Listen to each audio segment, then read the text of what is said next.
మారి సెల్వరాజ్ అనే పేరు వింటే మనకి క్యాస్ట్, ఐడెంటిటీ మరియు ల్యాండ్ బేస్డ్ స్టోరీ టెల్లింగ్ గుర్తొస్తాయి. బైసన్ కూడా అదే వర్గంలో ఉంటుంది. సర్ఫేస్‌లో ఇది ఒక కబడ్డీ స్టోరీలా కనిపిస్తుంది. లోపల ఇది ఒక తండ్రి కొడుకులకు ఉన్న భయం, అతని ఇన్‌సెక్యూరిటీస్ మరియు సమాజం ఇంపోజ్ చేసిన గాయాల వల్ల జరిగిన పరిణామాలు ఏంటో చెప్పే కథ. ఈ సినిమాలో తండ్రి పాత్ర చాలా అథెంటిక్‌గా ఉంటుంది. పశుపతి తన పెర్ఫార్మెన్స్‌తో ఆ పాత్రకు అంతరంగం ఇచ్చారు. చాలా సీన్స్‌లో మాటలు తక్కువ కానీ కళ్ళల్లో ఒక హిస్టరీ ఆఫ్ ఫియర్ కనిపిస్తుంది. తన కొడుకు ఇండియా కోసం కబడ్డీ ఆడాలంటాడు. కానీ తండ్రికి ఆ డ్రీమ్ ఒక డేంజర్‌లా కనిపిస్తుంది. ఎందుకంటే అతను పుట్టింది అప్రెషన్, హ్యూమిలియేషన్ మధ్యలో. ఒక చిన్న మాట, ఒక తప్పుడు చూపు, చిన్న యాక్షన్ ఏదైనా బ్లడ్‌లా మారిపోతుందని భయం. తన కొడుకుని సేవ్ చేసుకోవాలని భయం. ఆ జాగ్రత్త, ఆ కంచె నుంచి వచ్చే ఫియర్. సినిమా హైలైట్ ఏంటంటే real locations.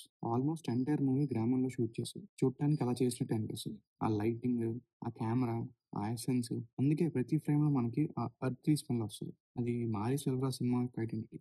The land speak through the lens. Technically చెప్పాలంటే సినిమాటోగ్రఫీ చాలా న్యాచురల్‌గా ఉంటది. కెమెరా మూవ్‌మెంట్ కూడా చాలా సటిల్‌గా ఉంటది. కానీ పేస్ మాత్రం ఎందుకో డ్రాగ్ అయినట్టు ఉంటది. Movie felt a bit lengthy. అందరూ చాలా పేషెన్స్ కోల్పోయి ఇంకా ఎంతసేపు అన్నట్టు ఫీల్ అయ్యారు థియేటర్‌లో. కొన్ని సీన్స్ ఎమోషన్స్ కన్వే అయ్యాక కూడా ఇంకా సాగినట్టు ఉంటాయి. ఇది ఆడియన్స్ కనెక్ట్‌కి కొంచెం డిస్కనెక్ట్ అవుతది. Honestly it didn't work for me.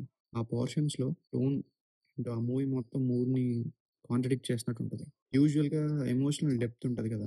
Hero, హీరోయిన్‌కి అదస్సలు లేదు. లేకపోయినా గానీ బాగుండేదేమో అనిపించింది. బ్యాక్‌గ్రౌండ్ మ్యూజిక్ కూడా it gets the job done. Top నాచ్‌లా అనిపించలేదు. జనరల్‌గా మారి సెల్వరాజ్ మూవీస్‌కి సంతోష్ నారాయణ్ మ్యూజిక్ చేస్తారు. అక్కడ ఆ ఎనర్జీ, ఆ రానెస్ జనరల్లీ సంతోష్ నారాయణ్ మ్యూజిక్‌లో ఉంటాయి. ఎందుకో ఈ సినిమాలో ఆ ఎనర్జీ, ఆ రానెస్, ఆ మట్టి వాసన అవి మిస్ అయినట్టు అనిపించింది.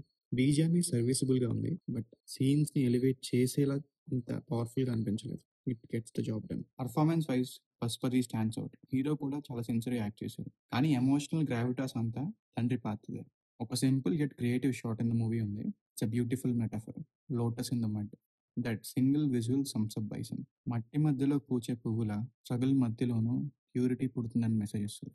మారీ సెల్వరాజ్ సినిమాల్లో ఒక ఇంట్రెస్టింగ్ థింగ్, ప్రతి సినిమాల్లోనూ యానిమల్స్ కనెక్షన్ ఉంటుంది. అరియేమురు పెరుమాల్లో డాగ్, కర్ణంలో డాంకీ, ఇక్కడ బైసన్. ఇది కేవలం టైటిల్ కాదు, స్పిరిట్ ఆఫ్ రెసిస్టెన్స్. ఈ కంటిన్యూటీ చూడటం, యూటిలైజింగ్ ఆఫ్ యానిమల్స్ చాలా సాటిస్ఫైయింగ్ అనిపించింది. మొత్తంగా చూస్తే బైసన్ ఒక హానెస్ట్ అటెంప్ట్ అనిపించింది. చాలా అథెంటిక్ అండ్ గ్రౌండెడ్ ఫిలిం. కొన్ని ఫ్లాస్ ఉన్నా లైక్ పేసింగ్, రొమాన్స్, సంగీతం ఇవన్నీ ఇగ్నోర్ చేయొచ్చు.